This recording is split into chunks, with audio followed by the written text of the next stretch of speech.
The First Time Ever I Saw Your Face is a 1957 folk song written by British political singer-songwriter Ewan MacColl for Peggy Seeger, who would later become his wife, to sing.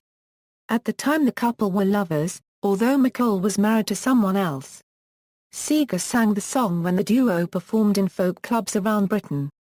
During the 1960s, it was recorded by various folk singers and became a major international hit for Roberta Flack in 1972, winning the Grammy Awards for Record and Song of the Year. Billboard ranked it as the #1 Song of the Year for 1972. History: there are two conflicting accounts of the origin of the song. MacColl claimed he wrote the song for Seeger after she asked him to pen a song for a play she was in. He wrote the song and taught it to Seeger over the telephone. Peggy Seeger claimed that MacColl, with whom she'd begun an affair in 1957, used to send her tapes to listen to whilst they were apart and that the song was on one of them. The song entered the pop mainstream when it was released by the Kingston Trio on its 1962 hit album New Frontier and in subsequent years by other pop-folk groups such as Peter, Paul and Mary, the Brothers Four, the Chad Mitchell Trio, Canada's Gordon Lightfoot and others.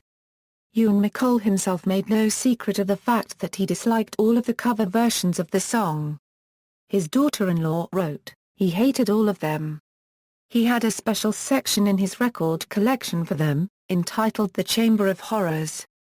He said that the Elvis version was like Romeo at the bottom of the post office tower singing up to Juliet. And the other versions, he thought, were travesties, bludgeoning, histrionic, and lacking in grace. Roberta Flack version: the song was popularized by Roberta Flack in 1972 in a version that became a breakout hit for the singer. The song first appeared on Flack's 1969 album First Take. Flack's rendition was much slower than the original as an early solo recording by Seeger ran 2.5 minutes long whereas Flack's is more than twice that length.